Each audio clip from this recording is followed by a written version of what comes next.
Oke, kita lanjut lagi. Ya seru ya Bu, banyak banget yang pasti mau ditanyain gitu. Nah, kita lanjutkan. Tadi kan terkait dengan isi piring, tadi kan kita sudah ada karbohidrat, makanan pokok yang tidak harus nasi, dan juga lauk pauk. Kita juga sudah pelajari bedanya lauk pauk hewani dan nabati, dan juga pengganti lemak baik yaitu omega 3. Nah sekarang, ini yang paling sering banget susah atau bahkan kurang dikonsumsi oleh anak-anak, ya nggak cuma orang dewasa, bahkan anak-anak, yaitu buah-buahan dan sayur-sayuran. Ya, ada beberapa studi yang mengatakan, ini bahkan studinya sudah banyak Bu, saya cuma ambil salah satu yang diambil di Indonesia, yang mengatakan bahwa anak-anak yang kurang makan sayur dan buah, itu memang resiko gemuk dan obesitasnya lebih besar. Gitu, pasti. Karena tadi, kalau serat di sayur dan buah itu kan membuat kenyang lebih lama. Jadi kalau misalnya makan nasi dengan ada sayur yang lengkap, itu dia nggak akan gampang lapar dan minta cemilan-cemilan yang lain. Tapi kalau nggak ada sayur dan buah, biasanya dia akan gampang lapar, karena daya serap dan pencernaannya lebih cepat. Gitu loh. Akhirnya mungkin sekitar 1-2 jam dia akan sudah minta makanan lagi, dan memang makanannya itu, apalagi yang misalnya tidak dikontrol oleh ibu bapak ya, gitu kan, ya udah yang penting anakku bisa diem, mungkin makanan-makanan yang tadi tinggi gula, ya misalnya tinggi kalori, tinggi lemak dan lain-lain, akhirnya menambah berat badan. Padahal sebetulnya sayur buah ini penting banget, ya kan? Selain itu, sayur buah juga itu mengandung banyak sekali vitamin mineral untuk tubuh. Ya. Yang kedua tadi, dia sumber serat untuk pencernaan. Ya. Jadi bisa membuat anak-anak yang tadinya mungkin konstipasi atau susah BAB itu bisa lebih lancar, karena serat ini bisa membentuk BAB atau feses itu lebih lunak dan akhirnya lebih mudah dikeluarkan oleh usus. Gitu ya. Terkait juga beberapa kasus yang mungkin berpengaruh terhadap anak-anak, serat dan ataupun dari sayuran dan buah-buahan itu bisa membantu untuk menjaga tekanan darah, ya kan, kolesterol, apalagi mungkin sudah ada resiko gitu kan, kegemukan, berat badan berlebih, bahkan bisa membantu meningkatkan daya tahan tubuh karena adanya vitamin dan juga mineral. Jadi memang konsumsi sayur-sayuran dan buah-buahan itu penting, apalagi kalau misalnya ibu bisa variasikan, jadi nggak monoton, bisa cuma bayam aja, enggak. Misalnya hari ini bayam, besok misalnya brokoli, kalau susah mengunyah mungkin dicincang lebih halus, jadi bisa menjadi salah satu solusi. Dan memang diwajibkan, sebetulnya kalau ditanya harus gak sih Bu makan sayur dan buah? Harus. Okay. Ya, oke. Boleh di next. Nah, ini yang paling penting sebetulnya, tips biar anak kita mau makan sayur, Ibu. Kalau buah kebanyakan pada mau. Tapi kalau sayur, nggak cuma anak-anak, orang dewasa juga agak susah. Cuma kan kita jangan sampai membuat anak kita juga nggak mau makan sayur gitu kan. Yang pertama, itu perkenalkan macam-macam sayuran. Apalagi kalau misalnya anaknya masih usia 1-2 tahun, ya kan, di bawah 5 tahun, itu harus dikenalkan sejak awal. Ini sayur wortel, misalnya ini sayur bayam, ya. Dan kalau misalnya kedua, itu memang kalau misalnya anaknya masih susah, coba dimulai dengan sayuran yang disukai. Jadi kita akan bentuk sebuah kebiasaan yang akhirnya nanti nomor 3, ya kan? Kalau misalnya anaknya cuma suka bayam, ya udah, pokoknya sehari itu misalnya atau beberapa hari makan bayam. Tapi mungkin diselang-selang dicoba, mungkin coba brokoli, atau mungkin coba wortel, atau mungkin coba sawi putih, itu bisa. Cuma memang gini Ibu Bapak, tidak bisa anak tersebut dicoba 1-2 kali langsung mau. Itu tidak bisa. Karena anak-anak itu butuh sampai 15 kali kita coba, baru dia mau mencoba satu makanan yang awalnya dia nggak suka. Gitu. Jadi memang sebisa mungkin harus dijadikan kebiasaan. Ya. Keempat, kalau misalnya ibu lagi di rumah, ya, benar kalau yang bekerja pas saat di rumah, itu ajak anak-anak untuk lebih mengenalnya itu dengan cara ajak belanja sayur atau memasak sayuran. Jadi dia termemori, oh iya sayuran itu memang harus ada di rumah dan harus dimakan. Yang kelima, ini biasanya dikombinasikan dengan makanan lain, misalnya dibentuk jadi omelet. Tadi saya bilang ya, telur dikocok ditambahkan sayuran, bahkan ada waktu itu bayamnya ada di blender kasar, diaduk sama telurnya juga ada, gitu. Atau misalnya yang bisa, misalnya di rumah punya cukup waktu, bikin nugget sendiri, ada beberapa ibu-ibu seperti itu, sayurnya dimasukin ke dalam nuggetnya. Atau kemarin itu ada yang bikin dimsum. Dimsum itu kan daging ayam, ada yang dicampur pakai wortel, di dalamnya diaduk, terus dikukus menjadi dimsum juga bisa, gitu ya. Yang ketujuh, coba bikin beberapa cemilan dari sayur, ya. Boleh digoreng tepung sekali-sekali nggak apa-apa Bu, tapi minyaknya jangan yang udah hitam ya. Atau tadi ada beberapa yang mungkin cukup kreatif dibikin jadi cake gitu kan. Carrot cake itu cake dari wortel ya kan, itu juga ada. Yang kedelapan mungkin dicampurin sama buah-buahan jadi smoothies. Nah yang terakhir ini tolong sekali, jadi jangan sampai anaknya dipaksa makan sayur, mama papahnya nggak makan sayur. Saya nggak tunjuk mamahnya aja ya, bapaknya juga gitu kan. Karena orang tua harus menjadi role model anak. Karena anak itu akan melihat, oh kalau misalnya di rumah, ngapain mamaku atau papaku suruh saya makan sayur, tapi mereka aja makannya mungkin yang lain, bakso mungkin, seblak mungkin, ya anak juga pasti maunya makan apa yang dimakan oleh orang tua. Gitu. Jadi jangan seperti itu. Sebisa mungkin ya kalau anaknya mau makan sayur, ibu bapaknya juga harus memperlihatkan kalau kita juga makan sayur-sayuran. Itu ya. Jadi ini adalah beberapa tips supaya anak kita mau makan sayur. Oke, boleh di next Kakak. Nah, ini saya ada beberapa slide. Ini cuma sebagai contoh gambaran, tapi biasanya ini adalah untuk anak sehat. Ya, di mana setiap anak-anak itu bisa kita lihat ya, 1-3 tahun, bahkan itu bisa beda-beda. Nih contoh 1-3 tahun nasinya butuh 3 porsi.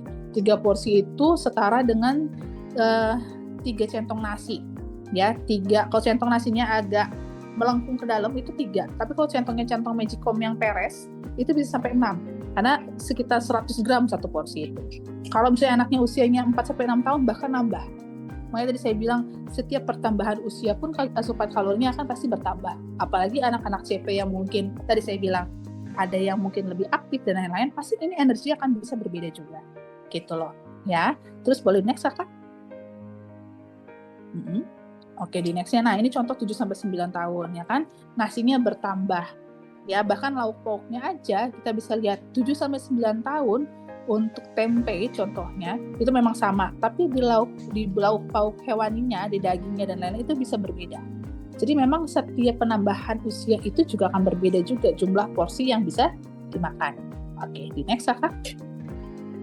Ya, ini contoh yang untuk usia 13-15 tahun. Antara anak laki-laki dan perempuan itu beda ya Ibu Bapak, karena memang secara fisiologis tubuh anak laki-laki atau misalnya laki-laki itu membutuhkan asupan kalori yang lebih besar. Oke, next. Selanjutnya. Ini untuk porsi yang 16-18 tahun ya, bahkan yang laki-laki bisa sampai 8 porsi karbohidrat, nggak cuma nasi ya, bisa diganti dengan yang lain. Boleh di next, Kak? Nah, ini untuk gambaran porsi-porsinya. Nah, biasanya untuk mendapatkan berapa porsi makan nasi, berapa porsi makan lauk pauk, ya tadi saya bilang, kalau untuk anak-anak CP itu perlu adanya konseling dengan ahli gizi yang akan kita hitung secara spesifik. Karena tadi juga ada kan ibu yang bertanya ternyata anaknya ada masalah sedikit dengan ginjal. Itu akan berbeda lagi Bu, hitungan proteinnya, akan berbeda lagi kebutuhan kalorinya. Jadi memang harus dihitung spesifik sekali berdasarkan dengan hasil lab. Ya, oke, selanjutnya Kak, next. Ini next, ini nanti pegangan konseling gizi. Oke. Nah, ini biasanya masalah atau case yang sering kali terjadi pada anak-anak dengan cerebral palsy. Masalah tulang, kesehatan tulangnya ya, yang dimana bisa beresiko patah atau terganggu. Nah, supaya anak-anak CP kita ini tulangnya sehat dan kuat, itu ada beberapa zat gizi yang perlu diasup. Yang pertama apa? Terkait dengan kalsium. Ya, karena 4 zat gizi ini adalah zat gizi yang membentuk kepadatan dan kesehatan tulang. Kalsium dapatnya dari mana? Di susu memang ada, di olahan-olahannya ada kayak keju, yogurt ya. Tapi yang paling penting kalau misalnya susu nggak sering dikonsumsi, ada sayur-sayuran, terutama sayuran hijau, kacang-kacangan, ikan teri segar karena dia dimakan dengan tulangnya. Tulangnya itu kan kaya akan kalsium dan juga lunak. Tahu, tempe, dan juga ternyata di buah jeruk juga tinggi. Lalu ada vitamin D di buah pisang. Jadi nggak perlu yang susah ya Bu, buah pisang juga ada brokoli, ada jamur, susu, tahu tempe, kuning, telur, dan juga ikan-ikan laut. Dan juga memang disarankan untuk mengaktifkan vitamin D itu harus berjemur. Gitu. Ada magnesium juga ya di sayuran hijau lagi, makanya saya selalu bilang harus makan sayur ya kan, biji-bijian dan buah-buahan, dan juga tahu tempe atau produk kedelai. Dan juga terkait dengan fosfor, daging, ikan, susu, kacang-kacangan, dan biji-bijian. Jadi nggak bisa ibu fokus untuk kesehatan tulang anak itu cuma kalsium aja.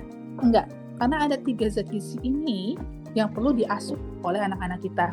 Sebetulnya pada saat anak kita konsumsi makannya dengan gizi yang seimbang, ini sudah terpenuhi. Gitu. Ya, boleh di next selanjutnya. Oke, yang kedua masalah yang lain adalah resikonya anemia. Sebenarnya ini nggak cuma anak CP, anak-anak yang lain juga sangat tinggi resiko terhadap anemia dan sudah cukup banyak. Bahkan menjadi salah satu masalah gizi yang paling sering diteliti.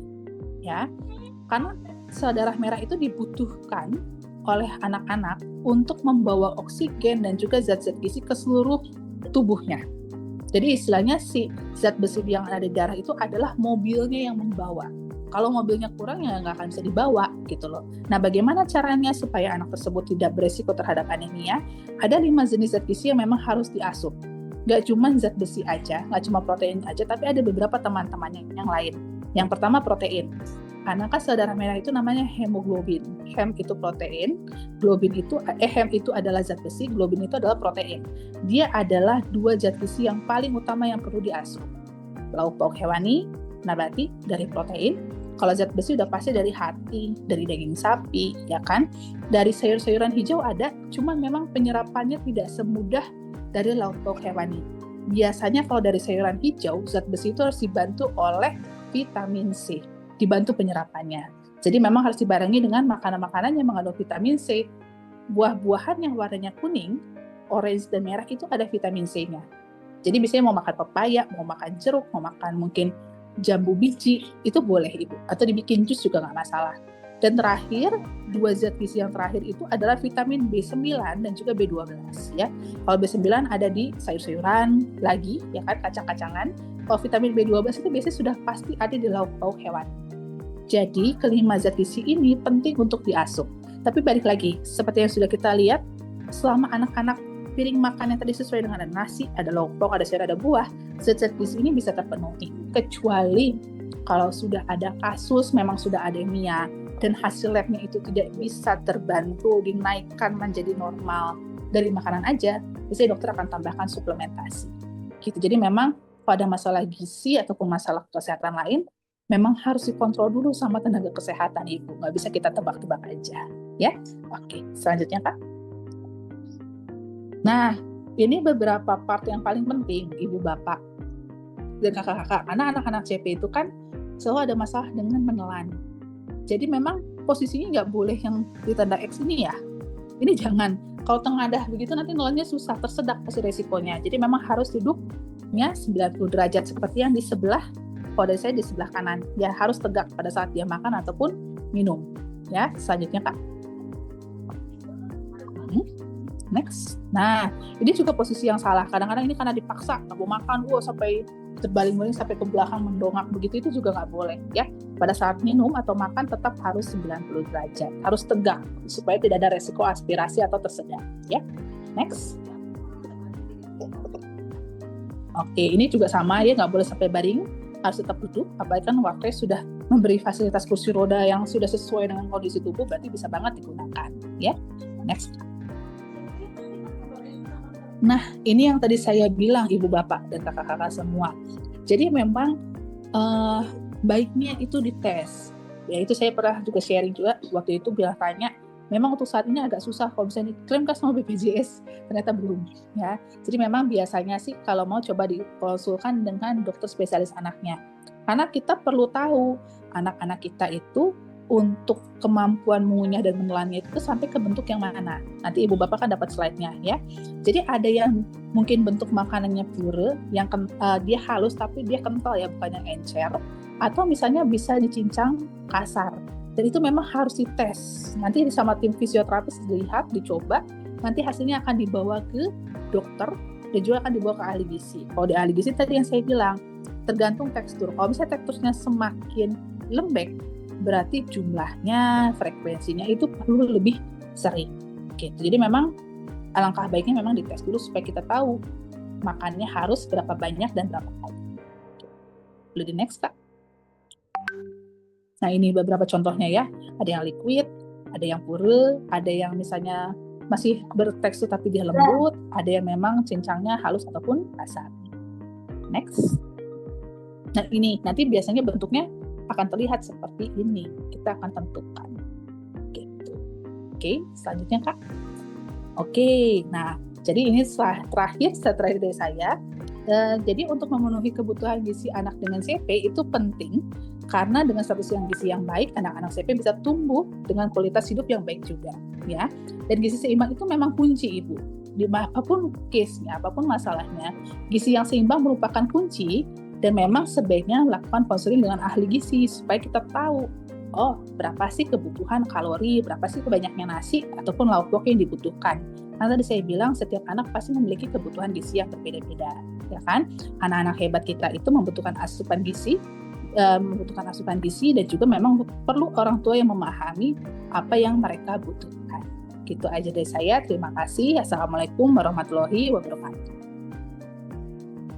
Waalaikumsalam warahmatullahi wabarakatuh. Terima kasih banyak atas pemaparan dari Bu Olive. Untuk kesimpulannya, ibu-ibu, bapak-bapak, dan teman-teman semua, untuk gizi seimbang itu sangat penting, terutama untuk anak-anak kita.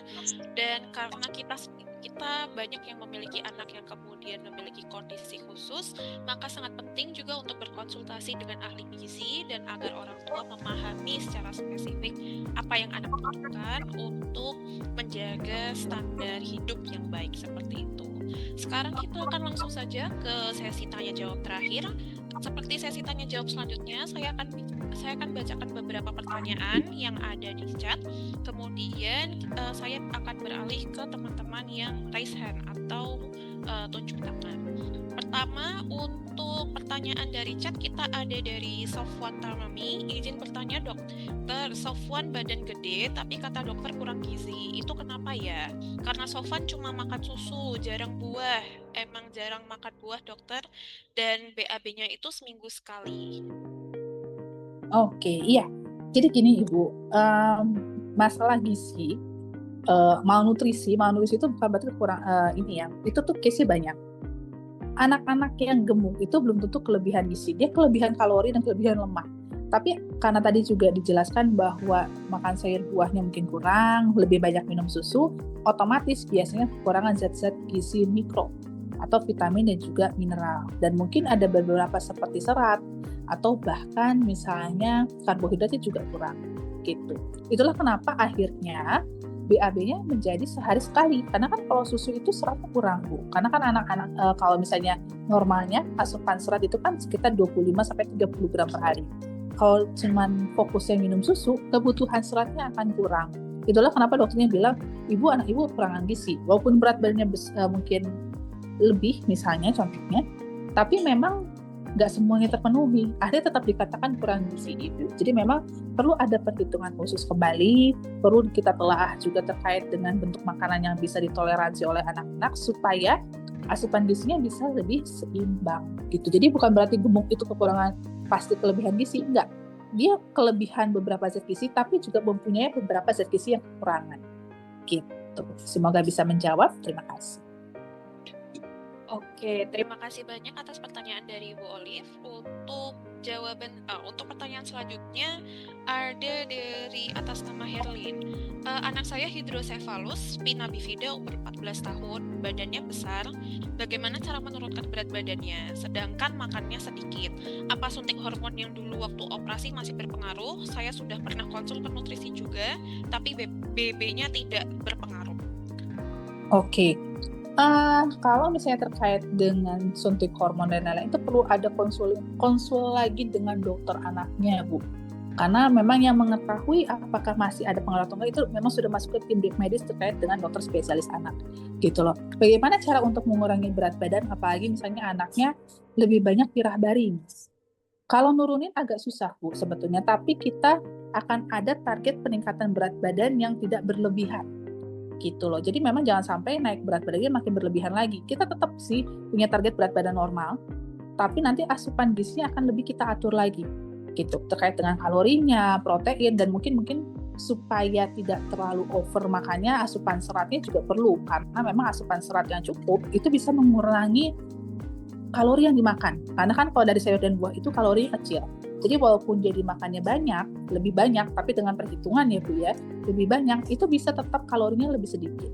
Jadi memang sebisa mungkin nanti harus dihitung ulang. Dan memang kalau dibilang apakah pengaruh dari hormon, saya sih tetap harus bertanya ke dokter. Karena kan kita tidak tahu hormon apa, dan juga berapa banyak yang diberikan kepada anak kita. Terima kasih, semoga bisa menjawab. Terima kasih banyak atas jawabannya. Ini karena sementara belum ada yang tunjuk tangan, jadi kita akan fokus menjawab untuk pertanyaan-pertanyaan yang di chat Zoom dulu ya.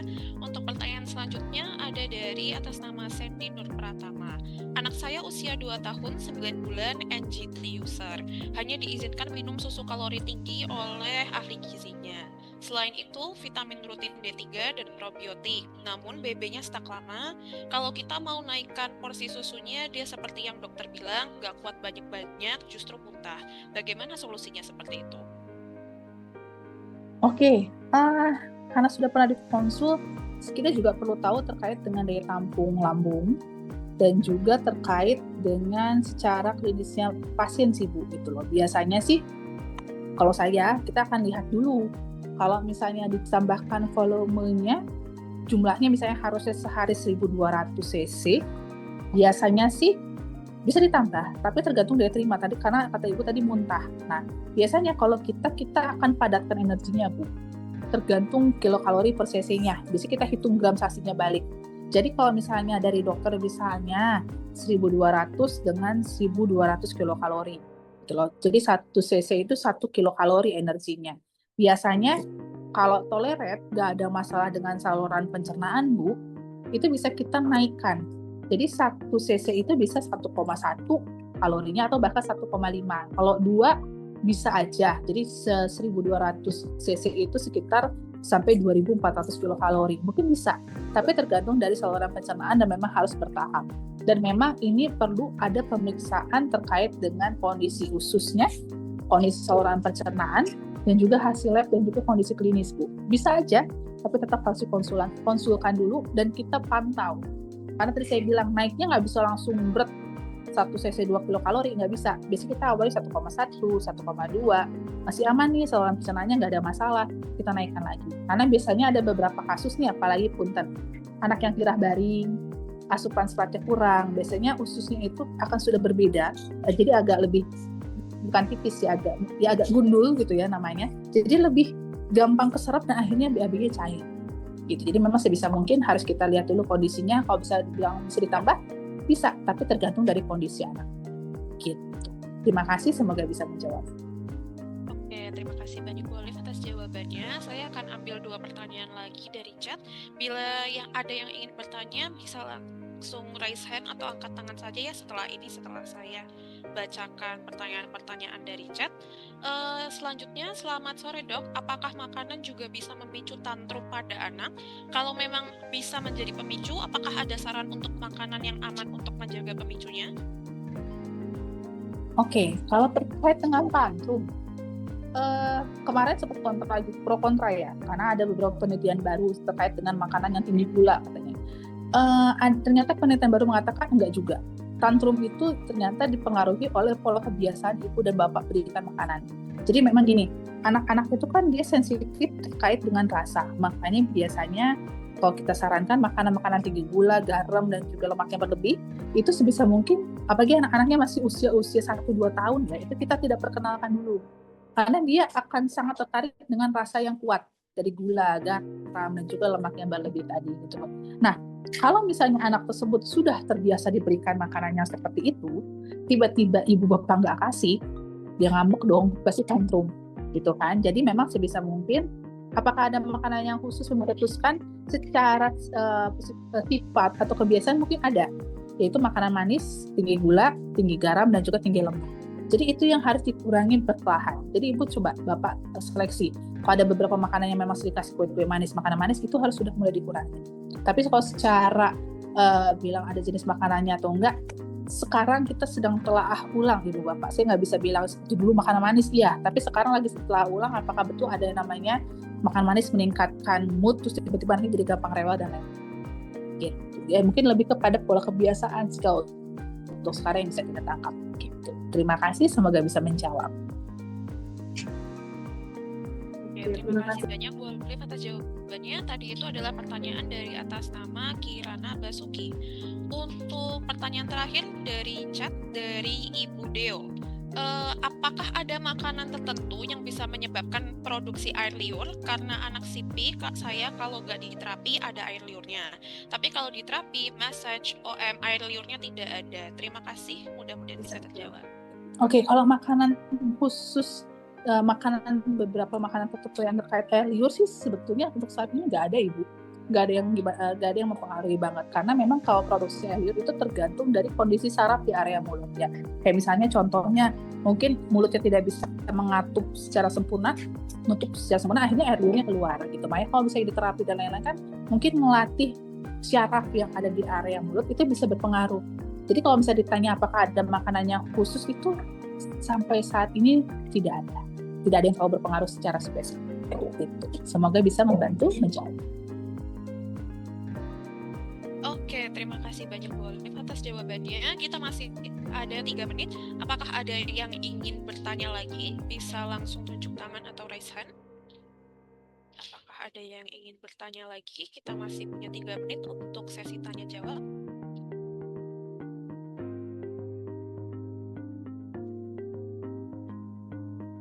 Kalau tidak ada yang... Oh, dari atas nama Lili Amelia. Silahkan. Ya dok, selamat sore. Anak saya CP spastik, berat badannya rendah, sering aspirasi, namun masih bisa masuk makanan. Hanya butuh waktu dan ketelatenan untuk habiskan makanan. Apakah NGT satu-satunya solusi untuk menambah berat badan agar maksimal makanannya? Oke, ini frekuensi makannya enggak, sebentar. Sebelumnya, anak ibu sekarang masih terpasang NGT? Enggak dok, makanya saya galau gitu dok. Oh, nggak pasang NGT. Dari dokternya memang tidak disarankan kan?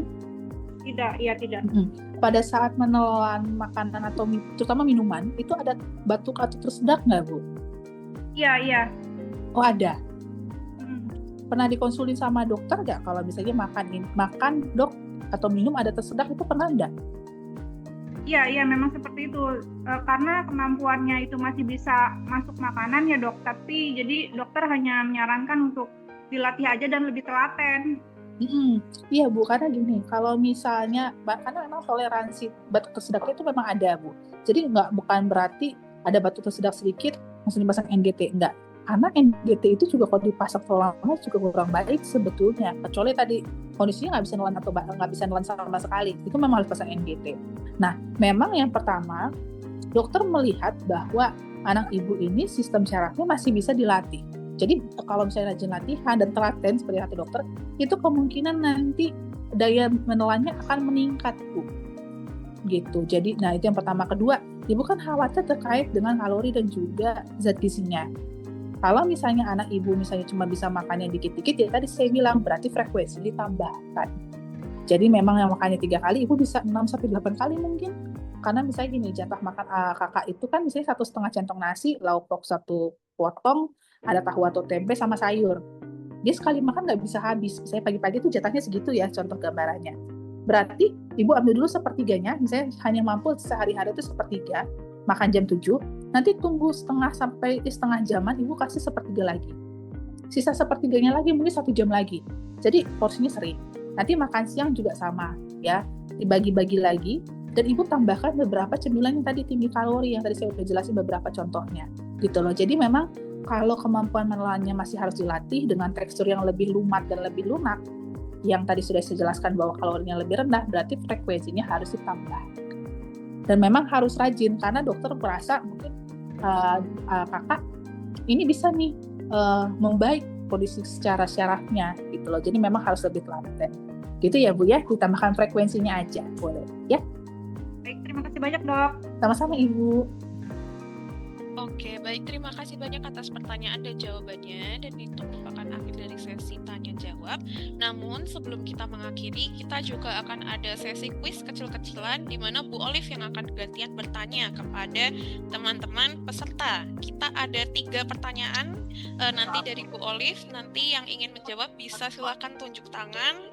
Dan yang paling cepat yang kemudian akan kita pilih untuk menjawab. Pertanyaan pertama, silahkan Bu Olive. Oke, pertanyaan pertama, semoga menyimak. Yang pertama deh, yang nggak susah dulu. Sebutkan minimal 3 sumber karbohidrat yang bisa dikonsumsi, makanan pokok yang bisa dikonsumsi selain nasi. Oke, atas nama Eva Susana silahkan. Roti jagung. Tadi.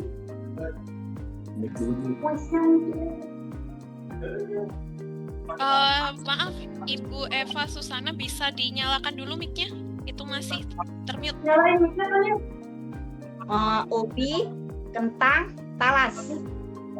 Oke, betul Kak untuk jawabannya. Oke, betul Ibu Eva. Terima kasih banyak atas jawabannya. Nanti bisa kita hubungin untuk durasi ya. Sekarang pertanyaan kedua, Bu Olive. Oke, pertanyaan kedua. Sebutkan, kan tadi kita tahu kalau misalnya makanan-makanan sumber omega 3 itu identiknya sama ikan tuna dan ikan salmon.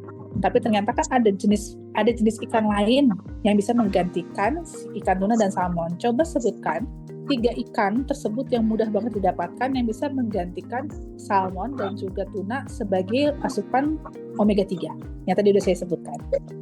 Saya Bu. Saya. Bu. Oke, semuanya tolong turun dulu. Semuanya tangannya turun dulu karena tadi sudah pada angkat tangan sebelum pertanyaannya selesai ya. Semuanya turun dulu. Baru nanti setelah saya hitung ulang baru tunjuk tangan lagi ya. Oke, 1, 2, 3 tunjuk tangan. Saya Bu. Revaldo. Oke, saya lihat di sini yang dari Zoom ya, yang raise hand ya. Tadi kan Ibu Eva Susana sudah, sekarang kemudian ada Sabrina. Tapi tadi Sabrina sudah, jadi saya kasih kesempatannya dulu ke Adinda Hidayah. Ada ikan kembung, ikan sarden, ikan nila, ikan tongkol. Oke, udah jawab 4 malah Kak. Oke, Sudah betul jawab. sekali jawabannya. Benar semua ya? Iya, betul semua. Keren sekali. Oke, terima kasih banyak atas jawabannya. Sekarang semuanya turun lagi dulu untuk tangannya. Tolong, ya. Sebelum pertanyaannya selesai, jangan angkat tangan dulu ya. Angkat tangannya bisa melalui fitur raise hand saja daripada agar bisa terlihat semua dan bisa kita lihat siapa yang paling cepat seperti itu. Untuk pertanyaan terakhir, silahkan Bu Olive. Oke, terakhir. Tadi kan lauk pauk hewani itu ada protein hewani dan juga nabati. Boleh nggak disebutkan masing-masing satu kelebihan dari protein hewani, satu kelebihannya apa, dan protein nabati kelebihannya satu apa? Yaitu Ismail Zahid, silahkan.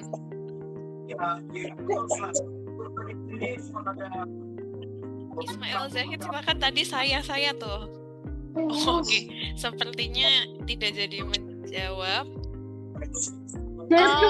Sekarang kita ke Bu Sri Mulyani, Umi Gani. Iya, kalau protein hewani lebih tinggi proteinnya karena mengandung asam amino. Protein nabati lemaknya lebih proteinnya lebih rendah karena mengandung lemak baik. Oke, jawabannya betul Kak. Oke, jawabannya benar.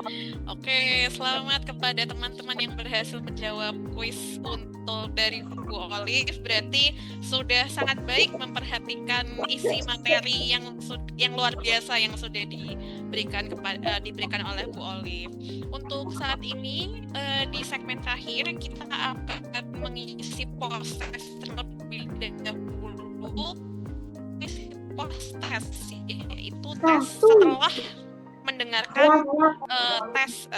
mendengarkan materi dari Bu Olive. Ini juga biar kita tahu ya seberapa bermanfaat dan seberapa edukatifnya